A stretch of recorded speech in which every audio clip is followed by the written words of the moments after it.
You said that you asked him why they take you, and he said guardian. What does guardian mean? So, when you look up the word guardian, um, it means protector. And so they talked to you, and when he said it, he didn't say it out loud with his mouth. He said it inside my head. And it sounded like a big, booming voice that you could not ignore. Guardian. Like that. And so sometimes they will say things to you like that, but it also comes with this um, a download of information. I don't know how else to say it to you. It's just this rush of images and moving frames and symbols and ideas that you did not have before that you receive almost instantaneously. And it was the same in this case. When he touched me and said guardian, it was like my brain exploded. And what I saw was that, so they abduct me, they take my genetic material, they take my sperm, and they use my DNA to clone it to create guardians, the ones who guard them, bodyguards.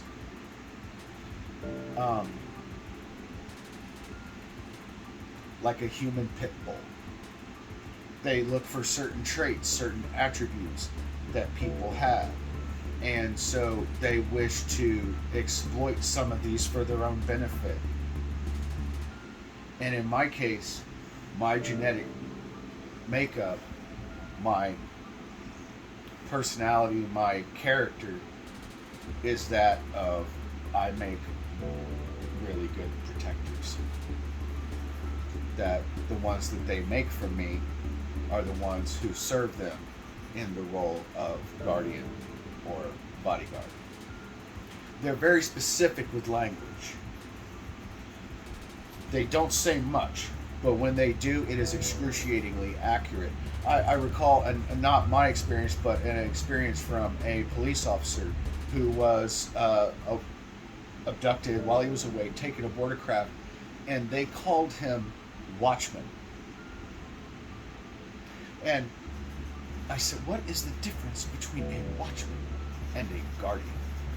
And so I looked up the difference, and a watchman is a roving guardian, one that patrols streets or patrols a building, but a guardian is stationary. In other words, my role would be, you're not getting through this door. How about that? Like, I don't care what you do, up to and including death, you will not make it through this door. I would be a stationary guardian, where a watchman is a roving guardian.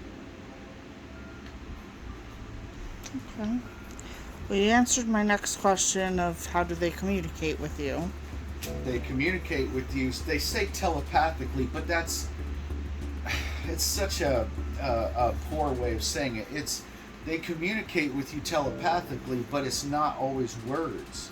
It's ideas, it's pictures, it's movies.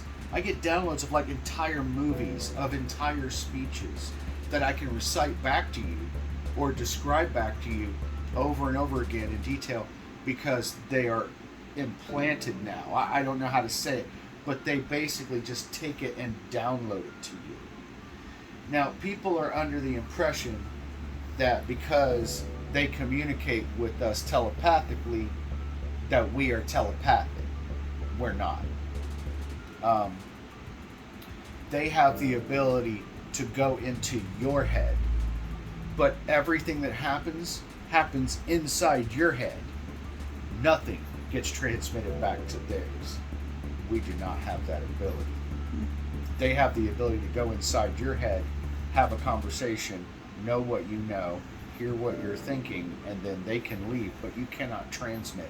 You can only receive.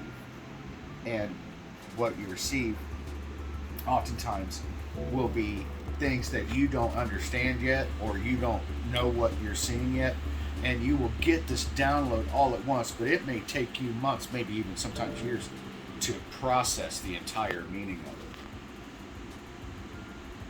Excuse me, I had to drink it. Yeah.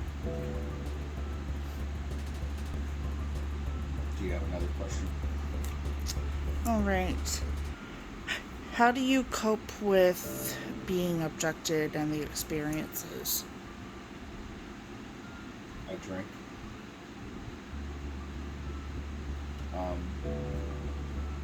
I smoke cigarettes. Somebody, I heard a person who was in the CIA say that to help cope with torture or extreme trauma, one of the things that you can do is to smoke cigarettes. There's something about smoking cigarettes that helps protect the neurons in the brain from the effects of extreme trauma. And so I smoke cigarettes, I drink alcohol. But, and I know this seems silly, but it really is true. One of the big ways I cope, chocolate milk. And you know what's funny? They mentioned this in Men in Black 3. I've known this for years and years. But in Men in Black 3, Agent J very famously, there's a temporal rift or whatever it is in the movie. But he gets these bad headaches, and the one thing that he craves, goes after, and gives him relief is chocolate milk. If you think that you've been abducted, or you're experiencing like the abduction hangover, so to speak, drink chocolate milk. It really helps. Now, you may have to drink copious amounts of it, but once you start drinking it, you will immediately feel better, and you will want it. And then you'll know when you're done. You'll just be like, okay. But I have drank a gallon of chocolate milk in 24 hours because I needed it. And when I needed it, I just literally couldn't stop drinking it. And it soothed me and gave me relief. I could feel myself like sigh, like I could feel that feeling go away, that dread feeling, that hurt feeling would subside when I would drink chocolate milk. So anybody who believes they've been abducted, who has those kind of like abduction hangover feelings, I do highly recommend chocolate milk. Okay. Chocolate milk it is. All right, let's just get into it. Okay. What is your last experience?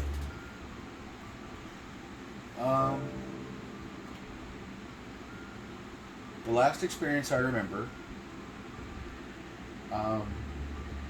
was something that I have heard other abductees talk about, but I had never experienced and didn't expect to.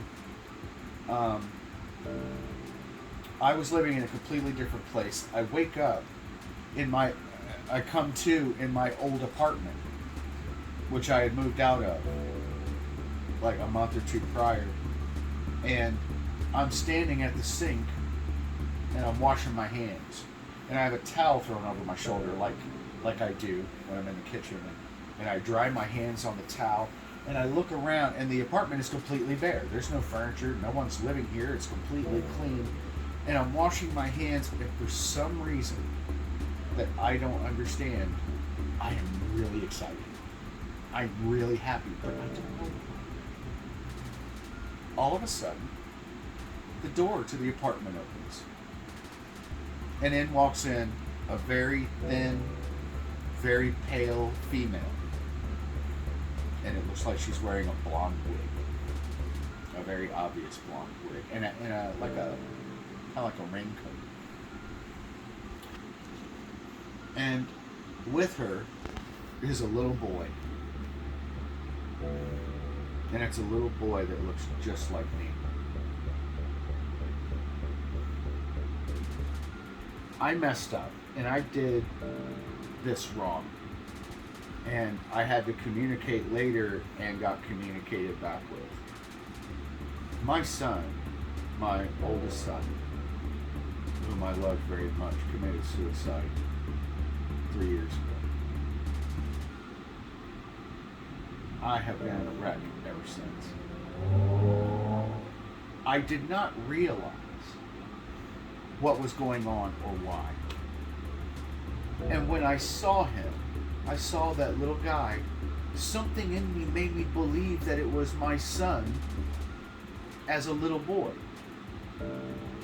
And so I went over, and it was like I was waiting for him to be brought to me.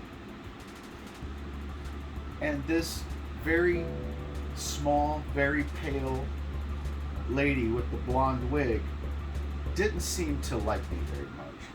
But she brought this little boy to see me, and I thought she was bringing my child to me. I was in some sort of mild trance or something, I don't know. But I wasn't correctly interpreting the situation. And so I ran over to him and I said, "Oh my God." And I just grabbed him and hugged him. And I cried and I said, "Where have you been? I've been looking everywhere for you." I said, "Don't do that again." And the little boy spoke perfect English. And he looked at me with these wide blue saucer eyes. And he said, "Don't do what again?" And I realized, oh, we've never met before, have we? And I said, "It's okay. It doesn't matter. I love you." And I gave him a huge hug. And then I felt a tap on the back of my head. And then I woke up back where I was living at the time, in my bed. And what they were doing was they brought me one of the little future guardians of the galaxy.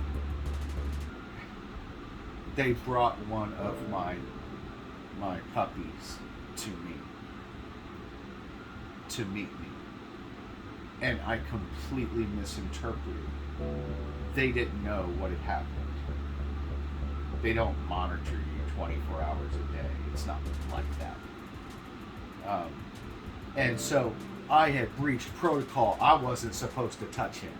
I wasn't supposed to run over and hug him and grab him. And it was very nice. They were like, "You did nothing wrong, but, oh, you scared everybody for a second," because they didn't know what I was doing or what I was going to do. But they explained to me, "This is one of yours. This is a little you that we created, and he is going to grow up and be one of the guardians that we told you that you are." And so I apologized and explained, and they said, "No apology necessary." That they had not understood where I was in my life or what had happened. And we just chalked it up to kind of an awkward but kind of heartwarming misunderstanding. That is the last one that I fully remember.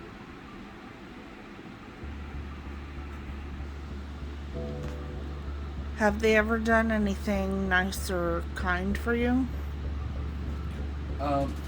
Yes, they have. So one time when I was living in another town, I had moved, and you always think, "Oh, will they find me?" They always find you. But one time I had a gift. It was a sword that someone had bought me. And I had the box sitting on the floor, and as I was walking through the living room, oh man, I hit my foot on that box, and I broke 2 of my toes. And I mean broke them. Purple, bruised, I could barely walk on my foot. And I was just kind of limping around the house, because there's not much you can do when you have a broken toe except just let it heal. So one night I had the feeling. I look out the back to the back field, and I see you there. So that night goes by. I don't remember. I remember waking up, and I'm like, I feel gross. I'm super thirsty.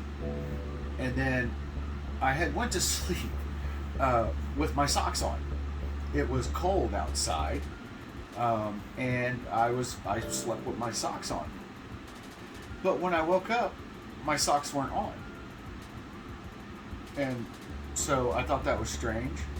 And I lift my head off the pillow, and my socks are under my head, and they're not just like balled up like or anything. They're laid perfectly flat, both angled the same direction and placed under me like this, and I was laying on them. And when I lifted my head off the pillow, they were laying there flat, perfect, undisturbed. And I thought, well, I was like, oh, okay. So then I looked down at my foot, and my toes, I moved them. It doesn't hurt. They don't hurt anymore. And I'm like, oh, well, they were so purple and black and bruised. There is no bruising. They're healed. And magically overnight. And so what I assume happened is that they took me, and I think in many cases you have to walk sometimes. They just kind of like march you like a toy soldier where they want you to go.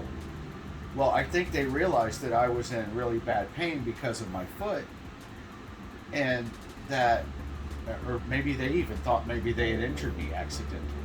But what they did was they fixed my foot, and then when they put me back, they put my socks that they had taken off underneath me so I couldn't lose them.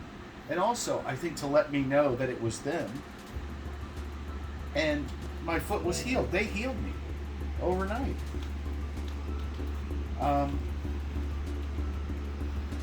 One time, they abducted me years ago, and I had even more of a weight problem than I do now. I buried a lot of my feelings in food, and I had eaten an enormous amount of cereal right before I went to bed, which was a mistake.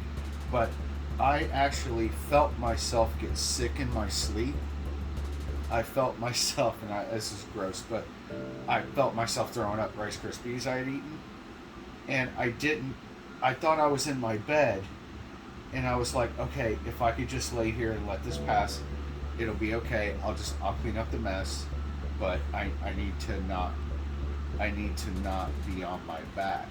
When I felt someone roll me to my side, and as I'm laying on my side with my eyes closed, I thought perhaps it was my wife who maybe knew I got sick or something like that.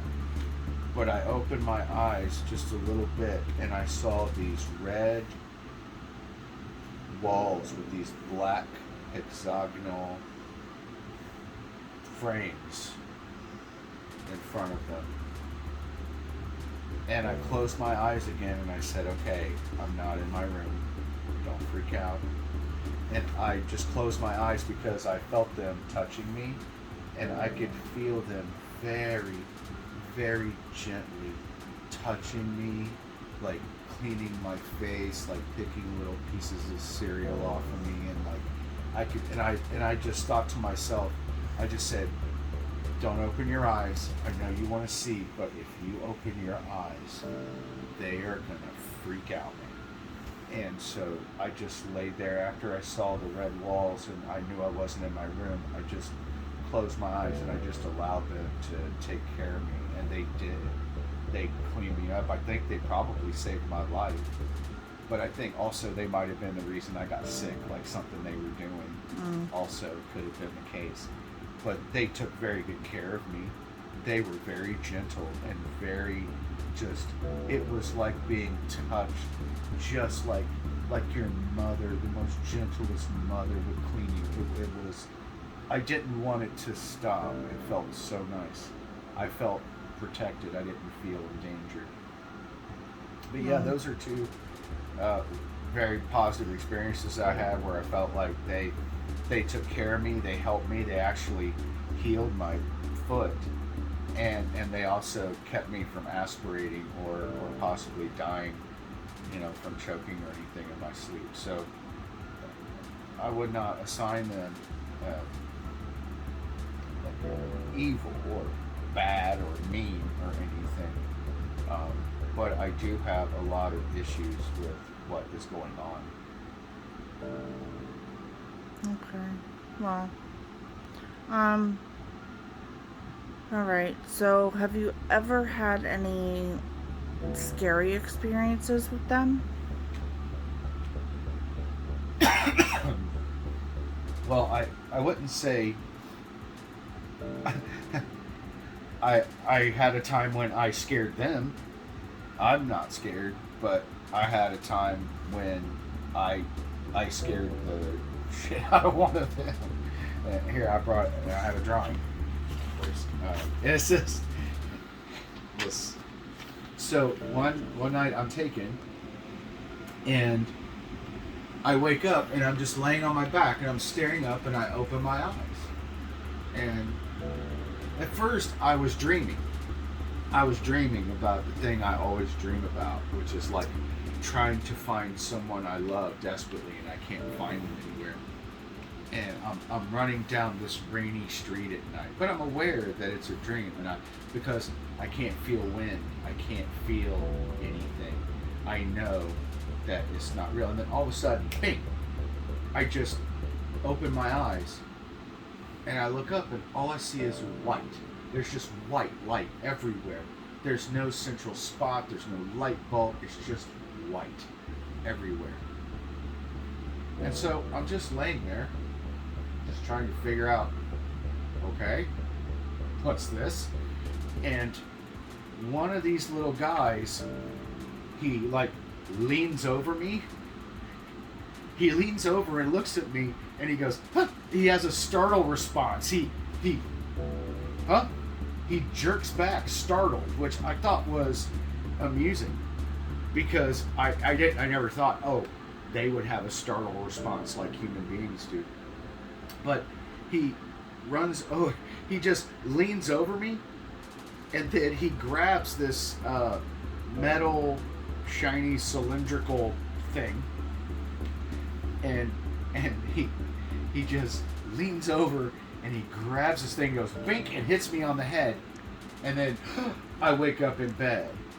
And then when I wake up in bed, I have something in my lip, like a lump in my lip there. And I go to the bathroom, and I go to wash the gross off of me, and I see, oh, there's the spot right there. I had a slightly raised red spot right there on my head, exactly where he had hit me. Not hit me, but like touched me with this device. And basically what it felt like to me is he went, the silverback's waking up on the table. Not today, sir. No, sir. Because he seemed very afraid of me just my eyes being open. And I think that it was kind of like how it was with Travis Walton, where when he got up off the table, oh man, there was trouble. And I think that they don't want that because I'm the ones that they take to make guardians out of. I don't think they want to have any trouble out of somebody that they get their own guardians from. Like, I'm going to be a handful, you know? I didn't have any intention of that. I wasn't afraid. I was kind of amused. When he leaned over and looked at me, I just kind of smiled at him like, hey.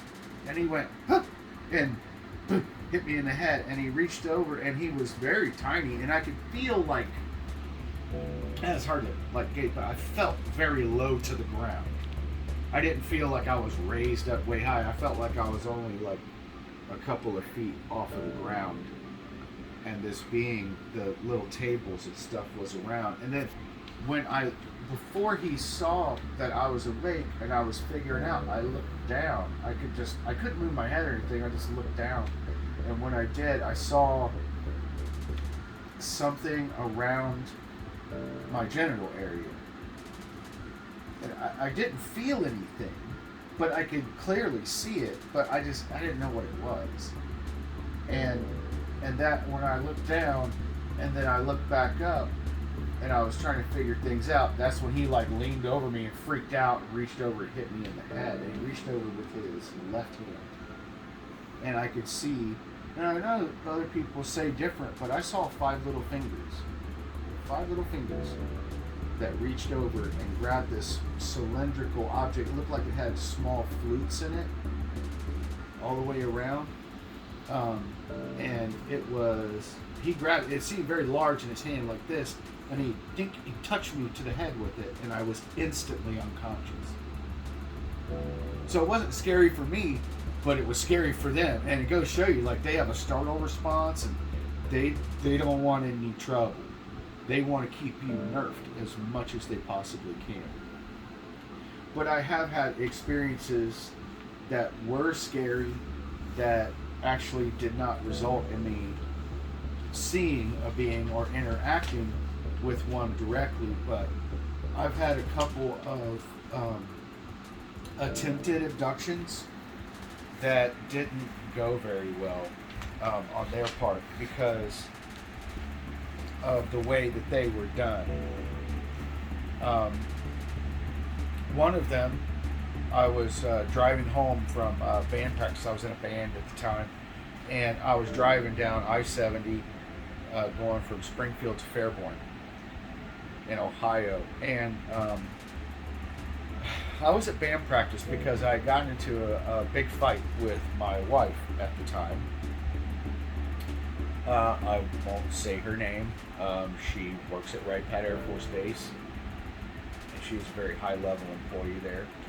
And the house we had moved into, when we moved into it, I started experiencing abductions all the time. It was happening to me all the time, multiple times a week. And I was becoming very stressed out. I was becoming a bit unhinged about it. And I didn't have any of the coping mechanisms. And so I tried to tell her what was happening. She kept telling me that I was crazy. She kept telling me that I was making it up. She kept telling me that it wasn't happening. And I said, and she's like, every light in the sky you see, you think is a UFO. And I got mad and I left. And I went to band practice and I thought, go have a few drinks or, smoke some weed, play some music, just get it out of your system, just relax, calm down, and then when you're ready, come on back home and you're cooled off. So that's what I was doing. I was driving home and I felt fine, and I was going to try to mend the argument. And as I'm driving down the road, I see a light out of the corner of my eye. It's a very bright white light, one that I recognize. And I literally said to myself, I was like, come on, maybe she's right. Maybe you're being a bit paranoid. Not every light you see is a UFO. It's probably just an airplane. And then the light kept getting closer. And the light kept getting closer. And as I was driving down the road, it was driving on what I could calculate was an intercept course with my vehicle. There was people way, way ahead of me, and there was nobody behind me. And I felt like the last antelope of the herd that was being picked off. Okay? And so this huge light comes and sets right above me on the highway, and I'm getting ready to drive under it, and I can see the light from that craft, that orb. It's just a big round light hovering over the road, and I could see the light through the windshield on my shirt. And then as soon as I passed under it, the light clicked out, like turning off a light switch. You saw it dip and go out as soon as I passed under it. And so I'm driving and I'm like, okay, that's weird. And then all of a sudden I'm driving, and all of a sudden my arms turn like this, and I'm like, what am I doing? What's going on here? And then I felt something make me turn the wheel, and I said no. And I fought to get control back, and it did it again. It made me turn the wheel, and this time I said no. And I was like, whatever's in here, you're getting out. So basically I did the equivalent of the bum's rush. Because I took whoever was in there, I threw them out, I shut the door, I locked it, and I held my hand against the door mentally, And then I did the only thing I could think of, which is I just cranked the music, whatever song, and it was some terrible fucking song, but I just cranked it as loud as it would go, And I just let that wash over me. And I swear to you, I felt whatever that was let go of me. But it goes to show you what's important to take away from this is they can do things to you that you can't, like, it's very hard to fight. Something in that craft was trying to override my motor cortex. You understand? While unconscious and awake and in control of myself, made me turn the wheel 3 times to try to pull me over to the side of the road. That terrified me. Because this is like, it's like a carjacking. And this is what I want to say about abductions. They're not abductions. They're kidnappings. Okay? Being kidnapped by another species. You're not, you know, they're not taking genetic material. You're being assaulted. We have to understand this. We have to understand that this is not, I don't feel special. I wish I weren't special. If that's what special is, I don't want to be special. I would not choose this for myself if I could. This is traumatic. And it is a crime. But if any human did this to you or to me, it is a crime. It is a fucking crime to do that to people. You can't go steal people in the middle of the night, do things with their fun parts and put them back. You don't get to Interstellar Bill Cosby people. Like, that's not cool. Now, they told me some of the reasons why they do it, but that doesn't make it okay. It doesn't make it okay. And this is why I'm so mad and why I want to make these videos, because, you know, I just saw where they had that, they were supposed to have that Pentagon hearing with the whistleblowers, and everybody's like, oh, this is it. Oh, this is disclosure. Yeah, and I sat here and laughed, and I said, no, it's not. It's not. Because they'll always say the same thing, national security. And they want to bullshit you with words. When the truth is, this isn't about national security. This is about global security. This isn't just happening to our nation. This is happening to every nation around the world every single fucking day. Every day, somewhere in the world, this is happening to someone. And sometimes it's happening to me. But I know that every day it's happening to someone around this world. You have UFO sightings and videos and pictures and abduction reports and pictures and everything else that come from every nation on this planet. And you have the nerve to talk to me about national security when we have a global security issue. That's the problem. And when they say that they don't want to tell you the truth for the sake of national security, do you know what that means? That means that people like me don't get recognized as being victimized by these guys. And even though I don't think that their intentions are to be super bad or mean or anything, what they're doing is wrong. And so I wanted to speak out and say, no, don't let these people bullshit you with their stupid words. You know, national security. Bullshit. Talk to me about global security. Any national security that involves throwing its citizens overboard is a fraud. It's an absolute fraud, and it's a lie, and it's a scam. National security exists to protect its citizens, not its government. When I'm sitting here having to silently suffer so that they can keep their toys and their contracts, that's not acceptable to me. And that's why I want to speak out and tell you the truth. I'm not keeping any government secrets. These are my own experiences. I didn't make a vow to the government. I've never signed a non-disclosure. Now, have I had people try to ruin my life over this? Oh, you bet.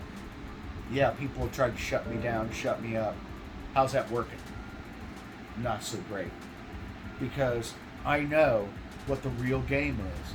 And the real game is that, I'm sorry, but people have been sold out by their governments.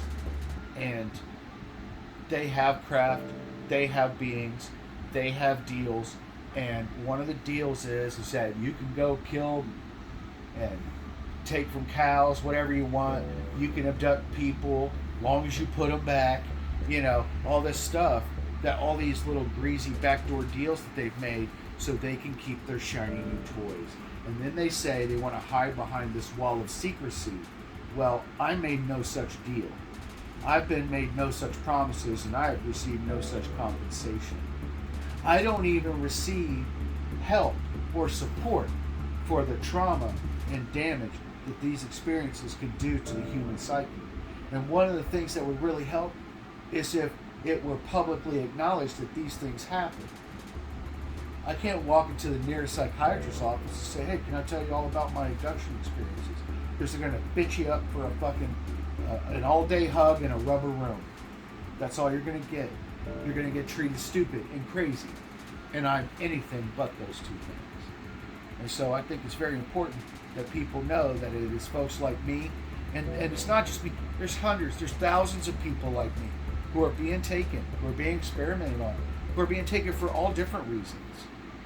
And we're paying this silent price so that the government can keep its budget and its toys. That they have deals that we're not in on. And they get to hide behind the bullshit defense of national security. There's no national security to protect now because your nation is composed of your people and you're not protecting your people, so you're not performing your due diligence with national security, are you? You're securing yourselves and you are throwing your citizens overboard to do it, and I'm one of them. And I'm going to tell everybody everything I fucking know until the day I die, because you have to know. Because they're not going to tell you. They're not going to tell you why this is happening to you. They're not going to tell you what's happening to you. And if you try to say, they'll make fun of you. People call me a kook or an asshole, whatever. You know, and I don't care. Like, I've been through so much more than your fucking YouTube comment. I'm really not worried about it. It's so important to me. Do you think, you know, honestly, and I want to say I really appreciate this interview. Do you think that people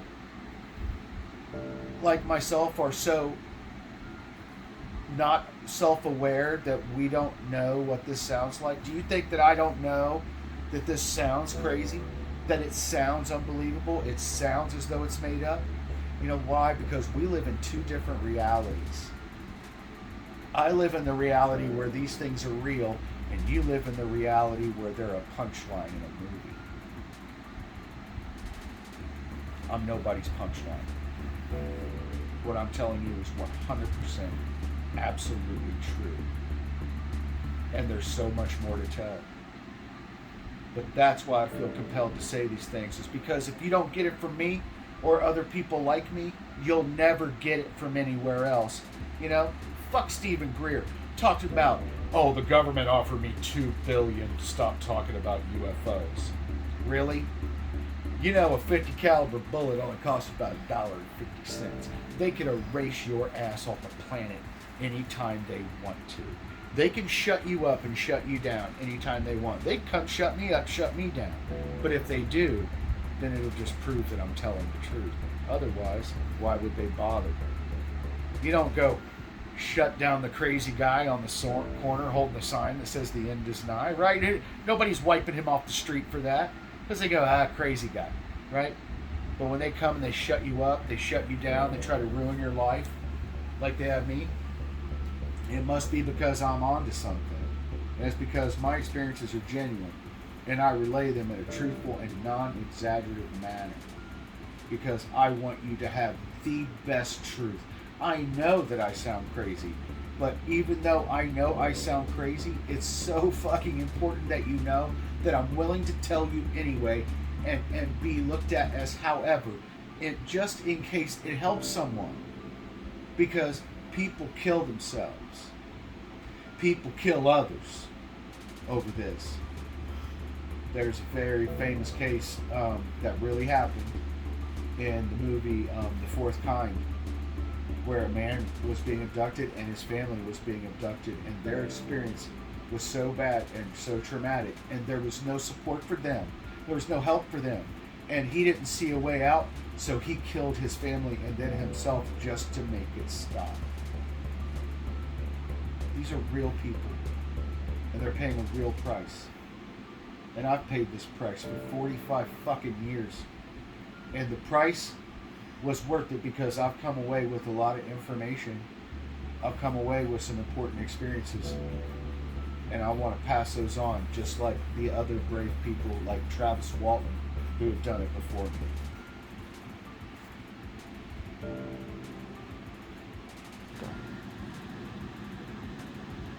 So the only other really scary experience I had was I used to try to deal with the trauma I was experiencing by getting out of the house, getting in the woods. I really like being in the woods.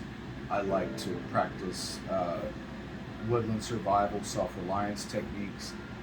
I'm a graduate of the Pathfinder School, and I still to this day teach survival, and I really love it. Being in the woods gives me peace that I don't find with people. And so I was on one of these things, and I would often go by myself because my son at the time was more interested in girls and skateboarding than being out in the middle of the woods being an animal like me. So I was on one of these little trips, and I had never, ever been out there and ever felt uncomfortable. I always felt at peace. This day, I felt very strange. I was just sitting there in the woods, minding my little fire, my little business, when all of a sudden I felt this extreme dread. I felt, get out of here right now. You have to go right now. It felt like everything in the forest stopped all at once. I packed up my gear because I tend to trust my gut. I packed up my gear and I hightailed it about 3/4 of a mile down the road to where my truck was parked. I got in my truck and I started driving. As I drove away, I started to feel a little better. Okay, I'm getting away from there. I don't know what that was, but okay. And so I'm driving down 235, which is a little 2-lane highway that goes between Fairborn and Xenia. It's a 2-lane road, and I'm driving home, and it's getting toward dusk when I'm driving, and all of a sudden there's red and blue lights flashing in my rear view mirror. And I didn't immediately look behind me because I know what red and blue lights mean, and so I immediately went to pull over. And when I went to pull over, I realized, well, there's no edge to this road. It's just a hill that comes down and meets the road. There's no berm, there's no median, it's just 2 lanes in between hills. So at this point I thought, what kind of fucking idiot is this trying to pull me over here? And what did I do in the beginning anyway? Maybe I might have been speeding a little bit, but it's on a 2-lane road. Where would you even be set up to catch me speeding? When I looked in the rear view mirror, and it's not a police officer. It's not an ambulance. It's this. It's this ovoid metallic craft that's hovering about 3 feet off the ground, following behind me with white, blue, and red flashing lights that go around a circle like this, around and around and around and around and around and around, like a strobe. And I saw that it was covering both lanes behind me. It was so wide. And it was only a few feet off the ground, and I know it was levitating off the ground because I could see the shadow underneath it.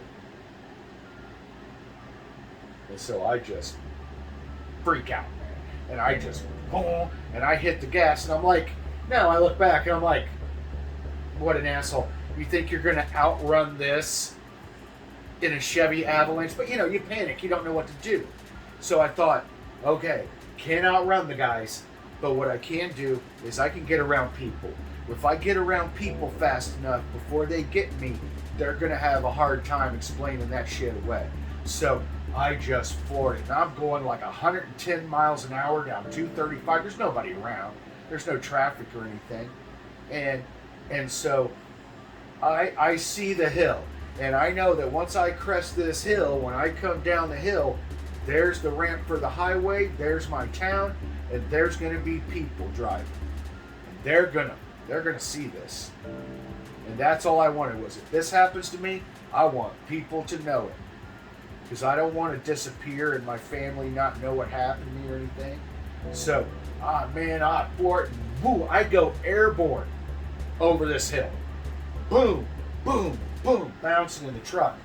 And I look behind me and I look in the rearview mirror and in my side rearview mirror, and I saw it break off and just raise up and go away.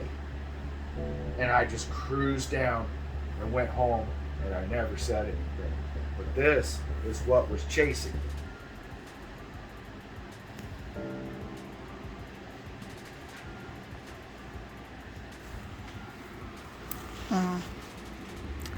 Well, I have one more question for you. Okay. And I appreciate your time, your experiences, and your answers. Thank you. I appreciate being heard. Absolutely. My last question is, has anyone that you know or that is close to you been abducted that you know of? Yes. My son, who's no longer with us, when he was about 15,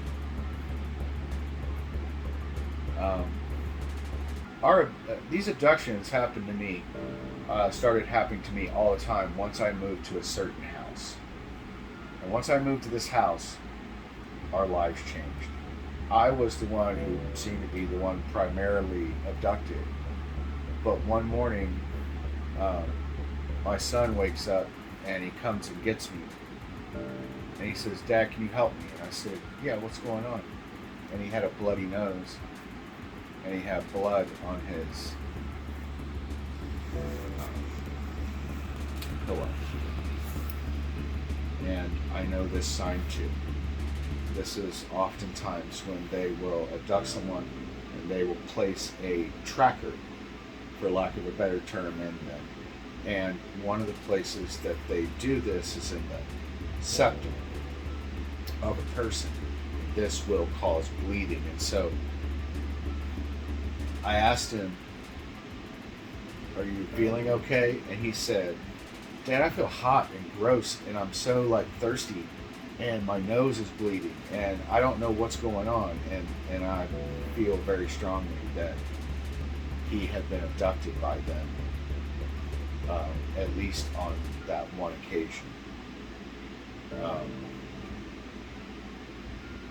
He later died by suicide. I'm so sorry. I don't know that it is necessarily related to being abducted, but you're talking about a child who was raised without trauma, who was raised by two parents who knew what trauma was and protected him at every turn.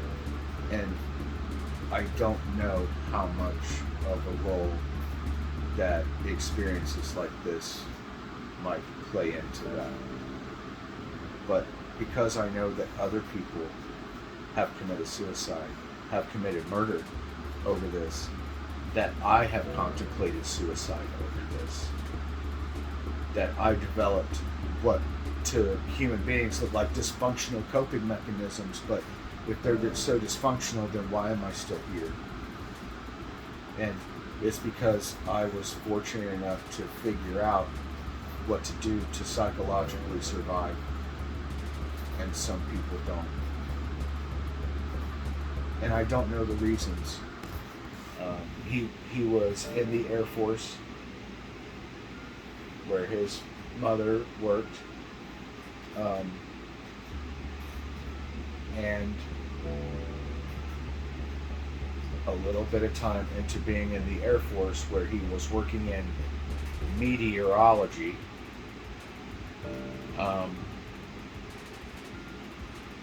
He puts a gun to his head and blows his brains out one night. For no reason that I've ever been told. And I know one of the important things about meteorology is studying the sky. And who knows what he saw, what he may have been shown, what his real mission was. I don't. But I do know that he was abducted at least once, and then later he killed himself. I know that other people do. I know that I have wanted to. I don't anymore. I've learned to deal and cope, and it's taken me a long time. And it took me help, and it took copious amounts of cigarettes and whiskey and chocolate milk, which is a weird combination. That's what's kept me alive. Because I would much rather kill myself slowly and tell you the truth than all at once, and you never know why. And these things that I've told you, I want you to know they are true. I have not lied. I have not exaggerated. If you ask me this story 10 years from now, I will tell you the same story. Because they happen to me. And they are happening to a lot of people, and that's my point. I'm not a pilot. I'm not a soldier. I'm not a general. I'm not a lawmaker. I'm not anyone. I'm just a regular guy. And imagine how many regular men and women in the world this is happening to, who feel as though they have to suffer in silence. And I say, silent no more. This is not for the sake of national security. This is for the sake of government contracts and shiny toys. And they're throwing their own people overboard to get it. And when you stop protecting your nation in the interest of national security, you have become liars, and you have betrayed us. You have betrayed your people. You have betrayed your oath. You have betrayed your duty, and you are not guardians. You are perpetrators. And that is my feeling. If they would release the information and say, yes, these things are happening to people, to put in place resources so that people like myself can go and talk to someone who is trained to deal with abduction survivors. To put in place programs where I can access help if I need it. A place where people can report these things without and be taken seriously. But that means that you have to admit it's happening first. And that's something that they are loath to do. And for that, they are the villains of the story. And people like me are the victims of the story. And that's just... And until that changes, that's the way it is. Mm-hmm. This has been an interview with RL Poole, describing his experiences with aliens, abductions, and other people who have been abducted themselves.